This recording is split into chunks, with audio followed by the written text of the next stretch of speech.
Salut Didier. Bonjour Jean-Baptiste, tu es en France en ce moment, tu es à Paris, tu habites Paris, et puis je Ouais, t'appelle depuis Orville, Inde. Donc on a un petit peu décalage horaire, mais c'est dimanche, tranquille, on est relaxé à la maison.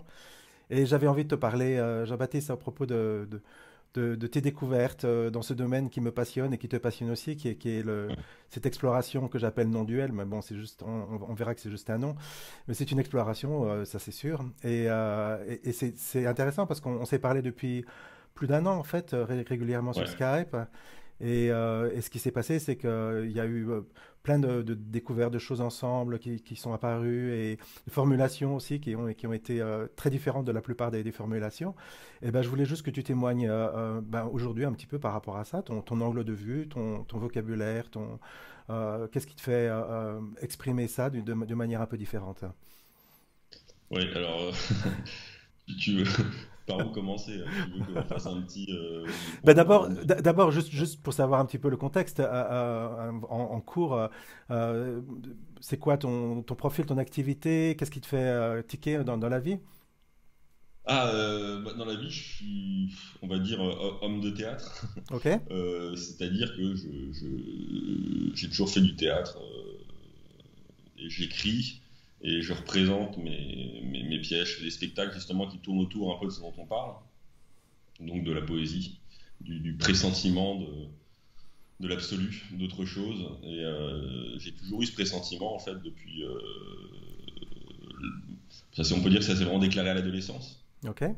Et puis après, la poésie a été une espèce de marchepied. Enfin, ça m'a permis enfin, il y a eu beaucoup d'étapes parce que on passe d'abord par la culture, par ce genre de choses, et la culture dit beaucoup non, bizarrement. Et Elle dit puis, non. Qu'est-ce que tu veux dire quand elle dit non?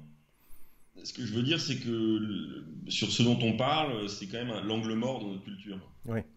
C'est-à-dire que la culture peut, que tu lis les romans, le héros a souvent ce pressentiment d'autre chose, mais il s'écroule, il n'y arrive pas, c'est pas possible, ça passe pour du romantisme, pour de l'idéalisme. Dans le théâtre, c'est pareil, il suffit de voir Hamlet, par exemple, qui Oui. est quand même le grand représentant de cette recherche. Quand son père meurt et que pour lui tout tombe et qu'il se rend compte que les choses ne sont pas forcément ce qu'il croyait, il cherche autre chose et puis bon, il va venger son père, mais ce dont on parle, ça paraît quand même une espèce de quelque chose qui n'est, oui, qui n'est pas envisageable. On est des êtres, on est fait pour mourir, on est des éphémères, et puis voilà, c'est notre condition. Oui. Et on retrouve ça aussi même beaucoup dans la poésie, même chez les grands poètes, Baudelaire, même Rimbaud, qui avait vraiment ce pressentiment très fort. Même s'il a eu des illuminations extraordinaires, il a écrit un recueil là-dessus. Il y a toujours une espèce de plafond de verre où on sent que c'est possible pendant un instant, mais seulement un instant. D'accord. On peut avoir comme ça des moments furtifs, ce qu'on appelle là dans le circuit les glimpses, Mhm. mais c'est tout. Après, notre condition est une condition d'être fini, et parfois on perce le voile, mais on revient. C'est la finitude qui gagne, voilà, dans la culture. Et donc, quand on est jeune et qu'on a ce pressentiment et qu'on y attend d'être plus vieux que soi, et puis qu'en plus qu'ils sont estampillés par le temps et par les siècles et par les élites, et que c'est vraiment une autorité intellectuelle forte, on est un peu démuni. Enfin, en tout cas, moi, dans mon parcours, c'est ce qui s'est passé. Il y avait un peu je me disais, mais c'est pas possible, en fait. Et puis, on se dit, en fait, ça vient de soi, quoi. Je suis romantique, comme je le disais, je délire, en fait. Oui. Donc, il y a eu un passage comme ça. Mais comme souvent, le truc ne peut pas partir parce que c'est là, quoi. Et on se rendra compte après que finalement, il n'y a que ça. Mais au départ, en tout cas, il y a quelque chose Qui contre vents travaille. et marées qui tient. Ouais. Même quand on a l'impression de l'avoir lâché, il est Bien toujours sûr. là. Bien sûr. C'est existentiel. Ça fait partie des éléments essentiels de la vie. Même s'ils sont mis de côté, ils sont toujours là, quoi, en fait.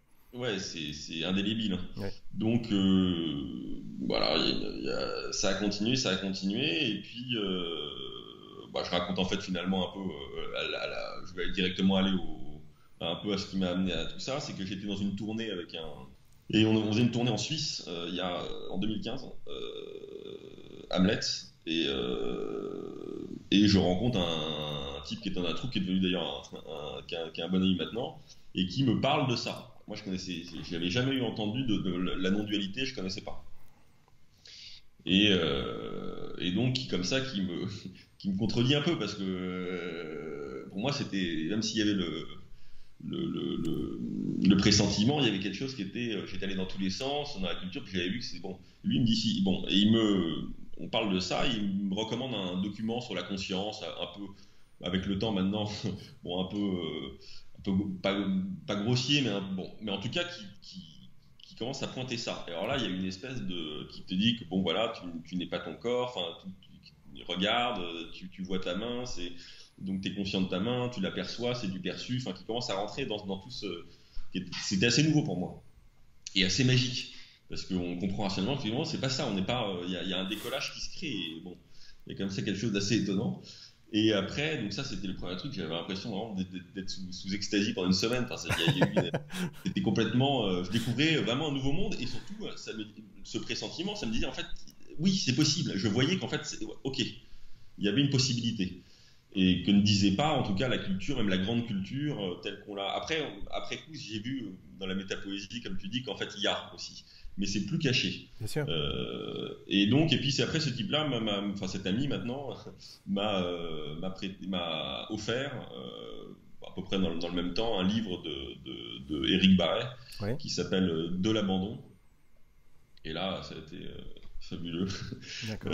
Plein d'intuitions que j'avais se sont vérifiées et puis ça allait que dans ce sens-là. Et puis après, Forum 104, tout ça. Et puis voilà, c'est un peu comme ça que c'est.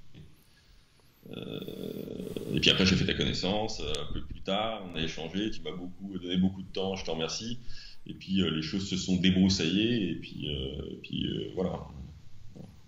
Donc, C'est un peu débroussaillage, ça veut dire quoi alors? Donne-nous des éléments concrets, pratiques. Ça veut dire quelle découverte cette exploration Dans t'a mon amené? cas, en tout cas, il a fallu passer, comme je suis quelqu'un d'assez, comme je passe pas mal par l'écriture et par oui, je suis dans l'art, j'ai de la passion des mots, tout ce genre de choses, donc ça devait déjà. C'est aussi une chance, à mon avis, d'être sans bagage parce qu'on a. Mais bon, il y avait une phrase, je crois, de Lucille qui disait quand si vous avez beaucoup de bagages, vous aurez aussi la possibilité, vous aurez la capacité de les enlever puisque vous avez la capacité de les porter. Bien sûr, Donc on s'en sort là aussi. bien Et sûr. c'est vrai que ça peut prendre plus de temps parce que moi j'avais beaucoup emmagasiné beaucoup de choses à ce niveau-là et qui étaient en fait finalement beaucoup de choses qui bouchaient l'entrée. Ouais. Donc il y a eu un premier travail qui a été fait au Forum 104 en lisant pas mal de livres, en rencontrant des gens qui sont passionnés par tout ça. Mhm. Marion, j'avais aussi Bien Marion sûr. et Gérard, j'avais Oui. beaucoup discuté avec Marion, que j'aime beaucoup, qui m'a donné un coup de main, et puis les livres de Tony Parsons, bon, plein de choses comme ça et donc après il y a des clartés qui se font, comme on dit, je sais pas, des glimpses, on se rend compte que je suis pas, il y a pas de liberté, enfin pas de libre arbitre, que après comme ce que tu fais, on se rend compte que le moi aussi, bon, enfin il y a plein de choses qui tombent, mais dans mon cas il restait toujours il y avait comme une espèce de euh, il restait la conscience, si tu veux, il restait le point, quoi. J'étais un peu dans une philosophie non duelle. Toute la philosophie, enfin, toute la non-dualité était comprise, et même profondément, parce que ça me passionnait réellement, sincèrement. Mais j'étais devenu un non-dualiste, quoi. C'est ça. Et Une nouvelle donc, identité quelque part, quoi. exactement, il restait une identité. Tu sais, comme quand on décolle le truc, là, la conscience qui se décolle de l'objet, mais la conscience pure, quand on devient une conscience pure. C'est C'est-à-dire, je ne ça. suis rien de tout ça, mais en fait, je suis encore quelque chose, quoi. C'est Même si ça. ce quelque chose est impersonnel, voilà. Et ce quelque Et chose, généralement, il se trouve quelque part, dans un premier temps, à distance de ce qui est perçu. Donc il y a quand même quelque part une forme de... Malgré cette compréhension non duelle, il y a quand même une forme de dualité. Il y a une forme de... complètement, Cela qui perçoit, même si c'est totalement impersonnel, si c'est totalement vaste, c'est de la pure dualité. et il y a cela qui est perçu. Et ça, c'est vrai Ouais. que souvent, on peut passer des années là-dedans, c'est sûr, quoi. Oui, j'ai passé quand même 2-3 ans, tu vois, un peu là-dedans, avec en plus. Alors en plus, il y a la poésie qui s'en est mêlée, parce que comme j'ai découvert pas mal de ce que tu appelles après les métapoètes. Oui, C'est-à-dire que j'ai vu qu'en fait, beaucoup de poètes, moi je fréquentais pas mal les Français ou d'autres, mais ces métapoètes, je connaissais pas bien, quoi. Et là, oui, tous ces gens comme, je sais pas, Maître Eckhart, Parménide, les Védas, enfin toutes les évangiles apocryphes, Thomas, tous ces gens alors eux qui vraiment c'est des phares qui pointent un maximum là-dedans. Ouais. Et alors là, ça m'a aussi beaucoup aidé et ça a beaucoup conforté cette intuition. Le problème, c'est que c'est à double sens la poésie, c'est assez dangereux parce que on croit, en tout cas dans mon cas, qu'il y a un lien entre la poésie et ce dont on parle. Or, on se rend compte à la fin que ça n'a aucun rapport. C'est une très bonne porte d'entrée, parce qu'effectivement, ça montre autre chose, ça montre une autre perspective, Ouais. ça montre un possible, Mhm. ça encourage le pressentiment. Mais après, ça peut devenir un grand obstacle. En tout cas, dans mon cas, ça l'a été, parce qu'il y a une fascination. On se dit, mais ça peut ne pas être ça. En fait, je sais ce que c'est. Ouais. Et là, c'est la phrase d'Ibn Arabi qui était dans un livre de Barret, celui qui a vu Dieu et qui sait qu'il a vu Dieu n'a pas vu Dieu. Ouais. Et donc on a vraiment l'impression d'avoir Dieu, et c'est toujours cette affaire de dédain. On a encore un doublement, on sait, quoi. Alors évidemment on sait, on a goûté à un truc, mais on est revenu avec le paquet, quoi. Ouais. Alors ça, c'est vachement dangereux. En fait, je pourrais te faire une petite histoire, parce que ça m'est venu dans la semaine quand tu m'as dit que on allait parler. Il y a un petit truc qui m'est venu qui peut peut-être imager ça. Ok, vas-y.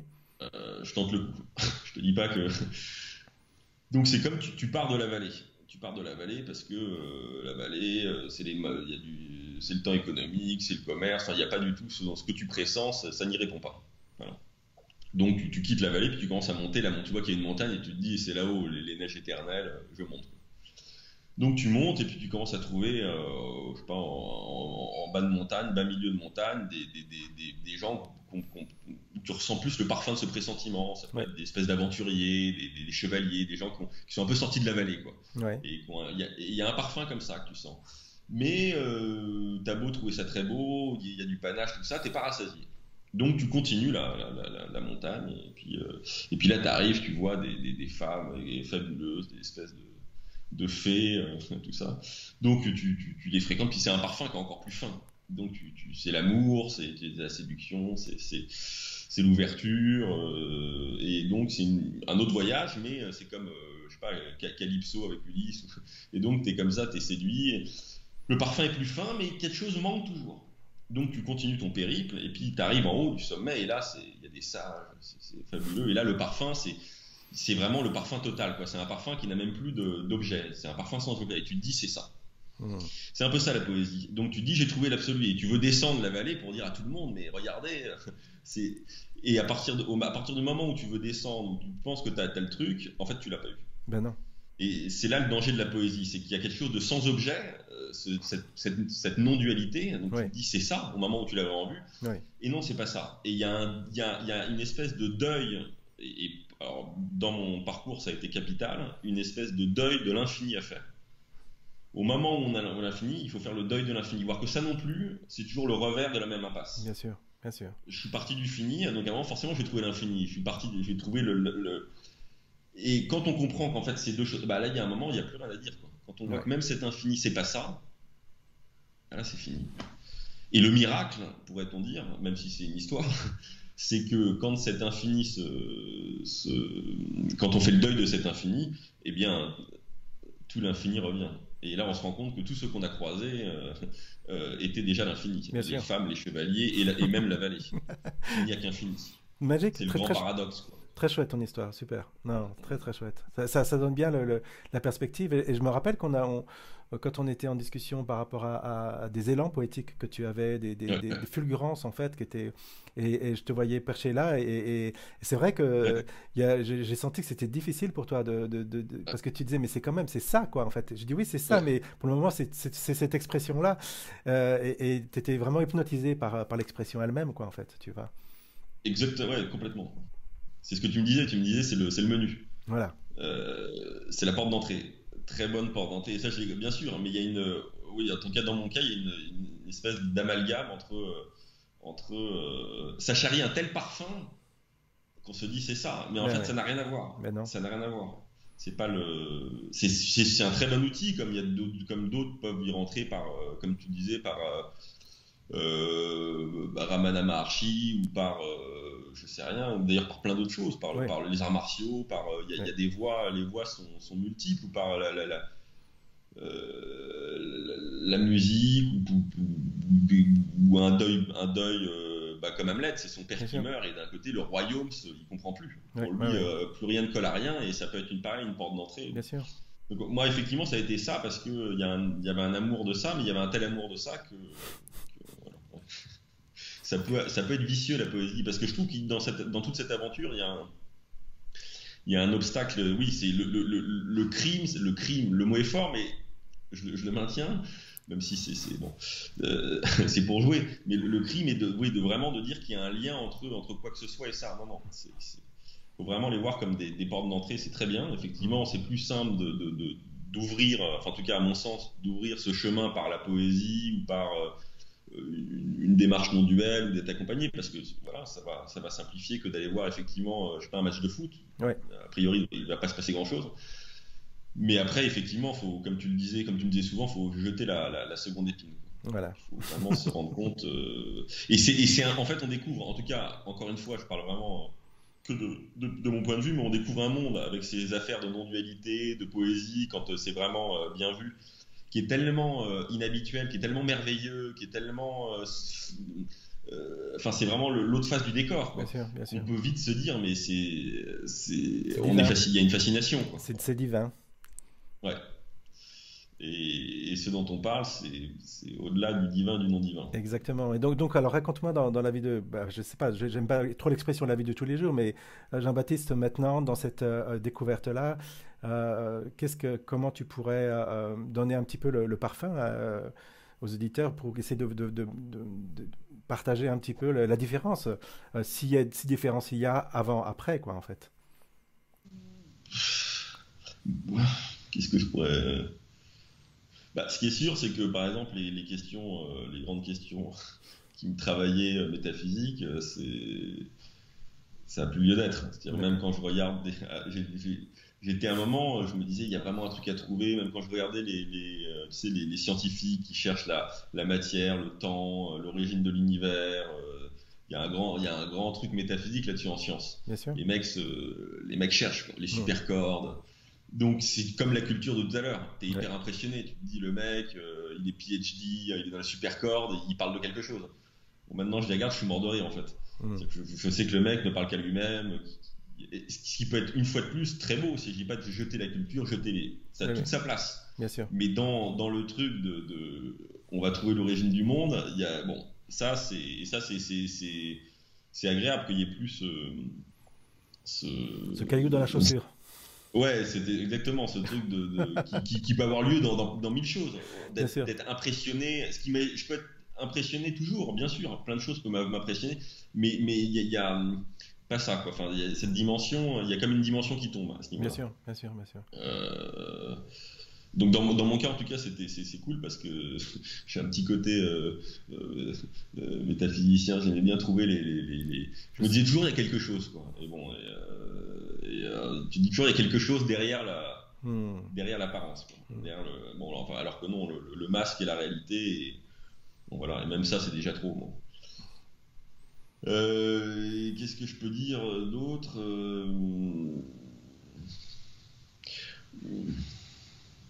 sans doute une justesse aussi, peut-être. Alors après, c'est un peu une tarte à la crème, ce truc, le truc de l'acte juste. Bon, moi, je peux faire plein de conneries encore, hein, donc je suis pas du tout dans le. Je vends rien d'acte juste. Mais peut-être un truc que j'ai remarqué, c'est une. Ça devient très difficile peut-être d'en vouloir à l'autre ou de taper sur l'autre. Enfin, c'est même presque gênant parfois, parce que parfois j'ai envie de dire des trucs, tu fais chier, il y a quelque chose je suis un peu désarmé parce que je vois que, alors, fonctionnellement, il y a un moment, il ne s'agit pas de tendre l'autre joue, mais des choses se font, mais il y a comme quelque chose qui est difficile à ce niveau-là. On voit bien que les choses sont comme elles sont et qu'il y a. Donc, dans ma définition, il y a beaucoup moins de souffrance au niveau du script de la vie, quoi, en fait. Oui, oui, il y a- Bah, ça, la souffrance, je le lirais à une vie sans référent. Mhm. C'est-à-dire, c'est comme dans la création, là, comme je te disais, j'ai écrit mon premier roman, et bon, je souffre beaucoup moins. Les choses sont beaucoup plus claires, beaucoup plus fluides. Je suis pas là à me dire, mais est-ce que je dis ça, c'est vrai, parce que peut-être il y a quelque chose. Non, ça devient un jeu. Bien sûr. Quoi que je dise est un jeu, même ce dont on parle est un jeu, ça n'a aucun, c'est une histoire comme une autre, c'est ce que tu appelles la pilule rouge de Matrix. C'est une très belle histoire, hein. Moi je pense qu'effectivement il faut plutôt aller dedans.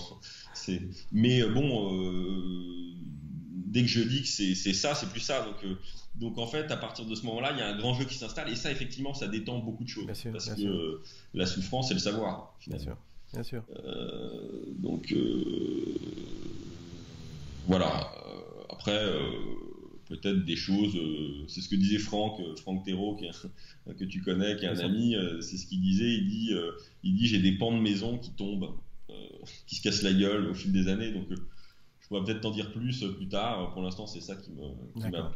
qui m'apparaît, mais qui est déjà, en tout cas, même dans ce qui me passionne dans l'art, ça t'offre une grande liberté. Bien sûr. Et une grande liberté parce que les écrivains, par exemple, je me faisais cette remarque l'autre jour, les écrivains, ils ont ce problème, ils croient en ce qu'ils écrivent, ils pensent dire quelque chose. Bon, moi j'ai plus ce problème, Excellent. Bah, et c'est très bien. à ce sujet-là, est-ce que tu peux nous lire un peu de ta prose, poésie? J'avais entendu que tu m'avais lu un texte il y a quelque temps qui était magnifique. Est-ce que tu l'as sous la main? Tu peux nous faire partager? Ouais. Alors peut-être avant, peut-être je pourrais te lire un passage de Alain Galatis, Ok? dont je t'avais parlé, qui est quelqu'un, d'ailleurs je recommande aux auditeurs son travail, enfin son œuvre, ses livres, parce que c'est très clair, il y a une distinction par exemple son livre qui s'appelle L'Indicible, Oui. toute son œuvre est une distinction entre le réel et la pensée. Et donc c'est très net. Il dit que le grand problème, c'est qu'il y a une confusion entre le réel et la pensée. Oui. Les deux ne sont pas distingués. Bien Et sûr. tant que c'est pas distingué, c'est foutu. Et c'est son axe. Et c'est un axe qui est très, je pense, qui peut clarifier beaucoup de choses. Voilà. Mais alors là, c'est pas dans le texte qui dit, c'est parce qu'il a écrit d'autres livres que l'Indicible. Là, c'est dans Eros Unité. Et alors, il écrit souvent, en tout cas dans plusieurs de ses livres, sous forme d'aphorismes. D'accord. C'est-à-dire, c'est des courts paragraphes sur plein de thèmes. Ça peut être là, je vois, les scarabées, la lutte, l'irréel, les noyés, le phare, l'étoile filante, le deuil du deuil. Et il y est aussi arrivé par cette affaire par la poésie. Oui. Et je trouve ça vraiment bien. Donc, on peut dire un texte. Alors, ce que je veux dire, c'est donc un aphorisme de Eros Unité, et ça s'appelle le saut. Voilà ce qu'il dit. Il pourrait sembler que sauter dans l'inconnu, à l'instar d'un parachutiste s'éjectant dans le vide, demande une certaine dose de courage ou d'inconscience, d'autant plus si le saut doit s'effectuer sans parachute. Euh, Mais étonnamment, c'est pas le plus difficile. La grande difficulté, c'est de trouver l'abîme. Au contraire du parachutiste qui peut simplement s'approcher de la porte de l'avion pour découvrir le vide ou plonger, ici, il est demandé de se propulser dans un espace qu'a priori nous ne voyons pas. Oui. Il s'agit alors de commencer à le chercher. Bien sûr. Et c'est là qu'on va avoir besoin de courage, car la découverte de cet abîme s'avère pas aussi facile que nous aurions pu le supposer.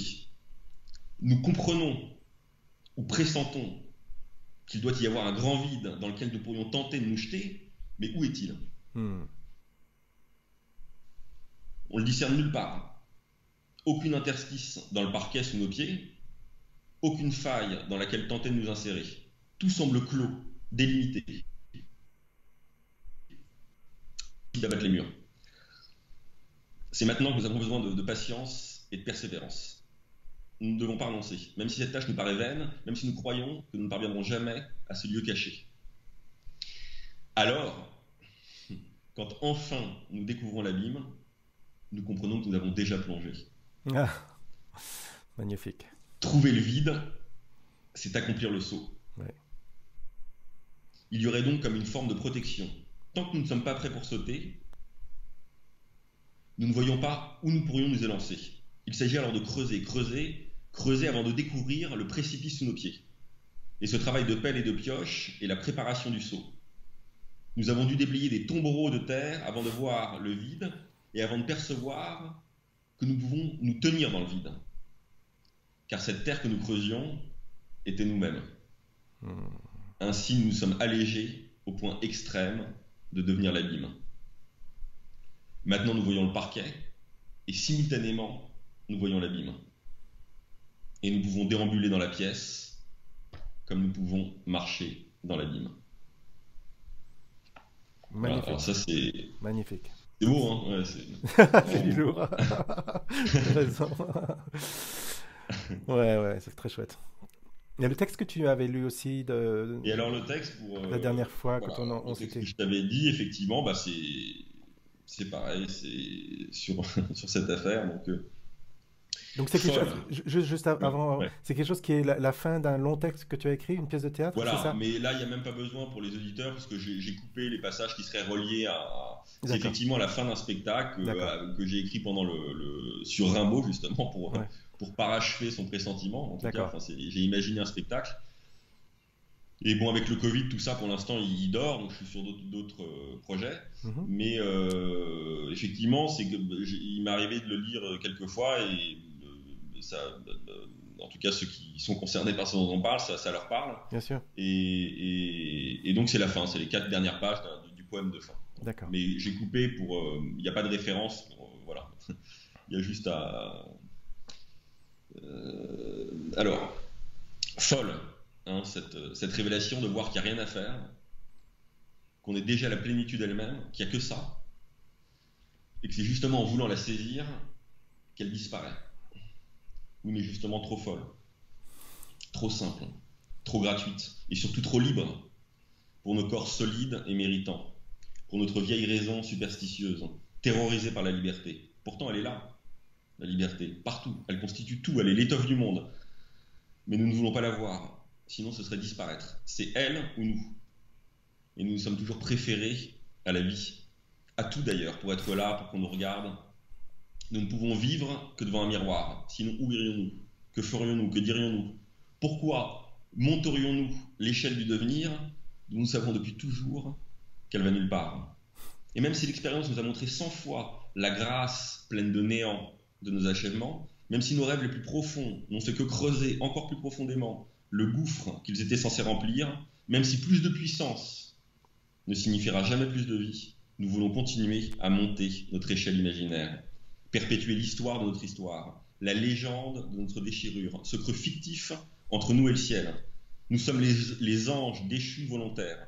Nous adorons jouer à ceux que le sort écrase et qui se relèvent, s'imaginer qu'un Dieu nous admire, se maquiller pour lui, tenir bon devant les feux de l'univers, monter, monter, monter encore et toujours, et parfois s'arrêter sur nos barreaux, le soir, devant un profond coucher de soleil, pour se rejouer nos sacrifices, pour se féliciter d'être encore là, pour se trouver sublime à plusieurs, avant de repartir vers cet abattoir céleste qui n'existe pas. Et pourquoi pas d'ailleurs?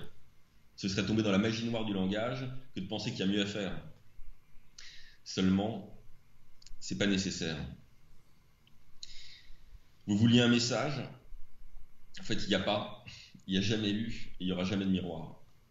Il n'y a pas de Dieu, même caché. Il n'y a pas de juge, d'observateur, de référent. La salle est vide. Et pas vide de sens, car le sens voudrait dire qu'il y a encore quelque chose. Un point, un espace, une distance, un échec possible. Non, non, la salle est vide parce qu'elle est pleine. Parce qu'il n'y a qu'absolu. Et que l'absolu n'est impossible qu'en rêve. C'est fini, vous avez déjà gagné. Vous ne pouvez, il n'y a qu'en rêve que vous pouvez perdre. Vous séparez, vous déprimez. Il n'y a qu'en rêve que vous êtes. Quoi que vous fassiez, c'est l'absolu qui le fait. Ou plutôt, c'est l'absolu faisant. Vous pleurez, c'est l'absolu pleurant. Vous aimez, c'est l'absolu aimant. Vous dansez, c'est l'absolu dansant. Vous doutez de mes paroles en ce moment, c'est l'absolu doutant de mes paroles en ce moment. Sachant cela, vous voulez quand même continuer à poser devant les feux de l'univers, c'est l'absolu. Sachant cela, vous voulez quand même continuer à poser devant les feux de l'univers. En fait, il n'y a pas d'issue. Il n'y a pas d'issue parce que vous êtes enfermé, mais parce qu'il y a de fermeture qu'en rêve. Vous ne pouvez vous tromper qu'en rêve. Être coupable ou indigne qu'en rêve. Mourir même qu'en rêve. Vous n'avez pas besoin de vous efforcer, de vous battre, de vous élever pour être, ou alors pour votre bon plaisir. Car vous ne vous efforcez, vous ne vous battez et vous ne vous élevez pour être qu'en rêve. Vous n'avez pas besoin d'être grand, riche et calme, ou alors gratuitement, parce que vous trouvez qu'il est merveilleux d'être grand, riche et calme. Car le grand n'est supérieur au petit, la richesse n'est meilleure que la misère, le calme n'est plus profond que l'effroi qu'en rêve. Vous n'avez pas besoin de comprendre, de savoir, de dire, ou alors pour votre seul bonheur, car chaque compréhension, chaque connaissance, chaque parole n'est comprise, connue ou prononcée qu'en rêve. Et c'est ça qui est magnifique, de voir que profondément, tout est déjà accompli, que tout est équanime, innocent, gratuit, que la vie n'est pas dans cette présentation, mais dans la vie elle-même, dans cette espèce de substance insaisissable, éternelle, innommable, dont toutes choses sont faites avant même qu'elles soient des choses. Quant au sel de la vie, rassurez-vous, il ne partira pas, même s'il appartient au rêve. L'absolu ne rend pas impersonnel. Il frustre pas les goûts, il émousse pas les émotions, il dissout pas les préférences. Il les lave simplement de nos croyances à leur égard, des jugements de valeur qu'on s'en fait, des prétentions dont on les couvre, pour les ramener à l'innocence. Là où on ne peut plus savoir ce qui est mieux, même si on préfère, même si on combat, dans cette zone gratuite où les choses n'existent que par elles-mêmes, pour elles-mêmes, en elles-mêmes, où elles ne se regardent plus qu'en rêve, à jamais fondues dans l'éternel. C'est là qu'est la poésie, la vraie, celle que j'ai toujours pressentie, non dans le sens des mots, mais dans leur matière même, dans la matière même de la page, de l'encre, de la peau, de la voix, de l'espace, de toute chose, dans ce non-savoir qui rend toute chose à l'infini. La poésie est déjà là, l'absolu est déjà là, l'absolu n'est impossible qu'en rêve. Voilà. Magnifique, Jean-Baptiste, absolument magnifique. Je crois qu'on va juste en rester là aujourd'hui et imbiber de ce parfum. euh, Parce qu'en fait, bien sûr, c'est une forme poétique, mais c'est aussi extrêmement précis.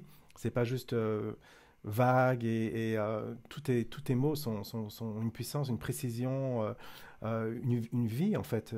C'est la vie elle-même qui s'exprime et en ce sens-là, c'est ce que tu citais tout à l'heure, la métapoésie. C'est ça que la poésie peut amener, cette puissance d'éveil, et cette puissance de mutation, quoi, en fait. Et je crois que voilà, on l'a là. Et pour les auditeurs qui ont envie de réécouter, vous retournez en arrière et puis vous refaites un tour et vous allez comprendre. C'est magnifique. Merci Jean-Baptiste. On reste connecté. Merci à Puis toi. si des auditeurs veulent contacter Jean-Baptiste, vous me faites signe et puis on se connectera tous ensemble. D'accord? Merci Didier. À bientôt.